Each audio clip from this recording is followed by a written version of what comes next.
सालेपुर अंचल आसुची नियारा दृश्य असहाय वृद्धा आश्रम रखी सेवा सहयोग सह शव सत्कार कला दुखीश्याम वृद्धाश्रम। एपटे असहाय महिला श्मशान रे उपस्थित रही शेष सम्मान जनइले सालेपुर मशाणी मनीष विश्वनाथ पंडा। असहाय सेवा सहयोग रे दुखीश्याम वृद्धाश्रम एक अग्रणी अनुष्ठान नाँ को दरज करुछि निज कार्य दक्षतार। घटनार प्रकाश सालेपुर ब्लॉक नरता पंचायत हरिपुर गाँव असहाय वृद्धा अनेक दिन है दुखीश्याम वृद्धाश्रम थिले।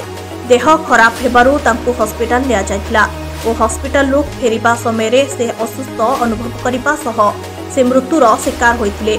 एहा परे तांको गाँ मशाणी हरिपुर ठारे तांको शव सत्कार करिथिला दुखीश्याम वृद्धाश्रम कर्मकर्ता माने। मना चित्तरंजन सेठी नरता पंचायत सरपंच। आज्ञा मु जेते बधाई जणाइले कम हबो। जहाँ दुखीश्याम वृद्धाश्रम बहुत किसी आम अंचल माने बुढ़ा बुढ़ी बापा माँ सदस्य भाई सेवा शुश्रूषा कर बहुत बहुत मुझे बधाई जनाऊँ मो पंचायत तरफ ये मुझे कृतज्ञ जनाऊँ। निश्चिंत भाव में मो कर्तव्य मुझे भगवान आशीर्वाद कर्तव्य। दुखीश्याम वृद्धाश्रम चेयरमैन अंतेवासी अंतेवासी माँ थे प्रमिला दास हरिपुर घर से आज देहांत होती सेवा सत्कार संस्कार। देखो आम सामाजिक दृष्टिकोण आम सब समाजर जो अवहेलित असहाय लोक अच्छा कम कर कम कले आमको बहुत माने आत्मसंतोष मिलूँ। ये जो कम करम पछरे गोटे विराट बड़ माने नेचुरल पावर रो कम करुच्ची जो जहाँद्वारा कि माने से सब कम आम संभव कर एक विश्वनाथ पंडा अच्छा आम गहन सी भी आमको साहय करती। मशाणी मनीष देखु सी मशाणी मनीष ये आख्या दि जाइए उपाधि दि जाइए जे सबु बेले माने दिन कौन राति कौन सबु बेले सी मशाणी आसिकी माने यही शव संस्कार सहयोग करती। हाराहारी पाखापाखि 130टा भली से शव संस्कार कले मु अंतर सहित धन्यवाद जनबी और भगवान को डाकी आयुष दीर्घायु हो एमती से कार्य कर माने चित्त भाई जे कि सरपंच नरदा पंचायत बहुत बहुत धन्यवाद देवी। से मानसिक स्तर में शारीरिक स्तर में अर्थनैतिक दृष्टि सांगे सांगे सहयोग हाथ बढ़ाई मुझे विनम्रतार सहित कृतज्ञतार सहित नमस्कार जनाऊँ। मो ना विश्वनाथ पंडा मत कान्हा ना समस्ते जानते प्राय।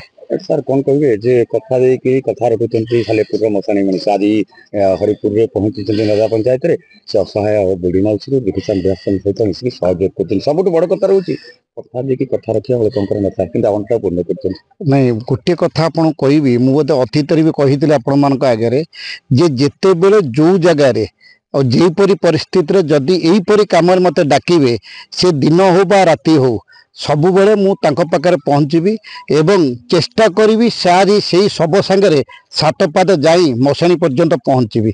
आमे किछि करूँ सबु से करुँच भागवतर कहला भाया करी कराऊ थाए मुही मोबिनु अन्य गति नहीं सबु से भगवान कथा से जो माउसीटी थे 4 दिन तले ट्रिटमेंट करने दि जाता सचिन मिश्र निजे ट्रिटमेंट करते कहले देह टे खराब अच्छी मत फोन करते तथापि आज मृत्यु मुखे पड़ते सद्गति कामना करुच्ची भगवान करंतु आत्मा तांकर सद्गति कामना करू जगन्नाथंकर आठी बेले धन्यवाद देली एटी जेते ग्रामवासी माने जो आमर सरपंच बाबू महोदय सी उपस्थित रहीकि आज तांको जहा मानसिक शारीरिक आर्थिक सबु दृष्टि साहाय्य करिसेंती ए ग्रामवासी मानको मो 100 कोटी नमस्कार।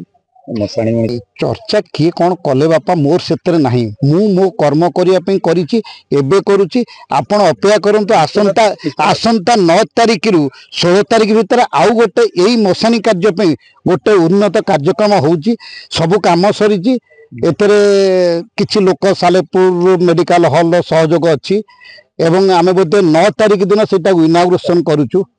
विश्वनाथ पंडा कान्हा मशाणी मनीष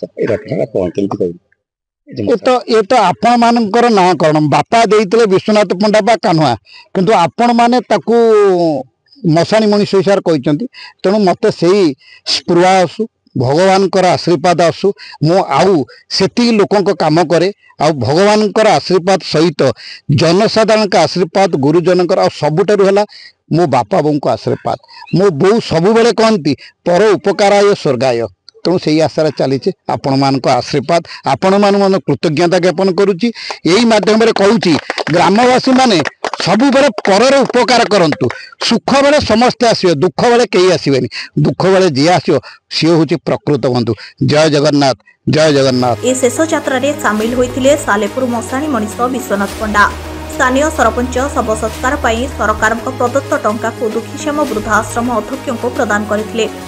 दुखीश्याम वृद्धाश्रम कर्मकर्ता एभली कार्य को प्रशंसार सुर छुटुछि। कटक जिल्लारू महेश्वर बेहरांक रिपोर्ट द रिपब्लिक हिंदुस्तान।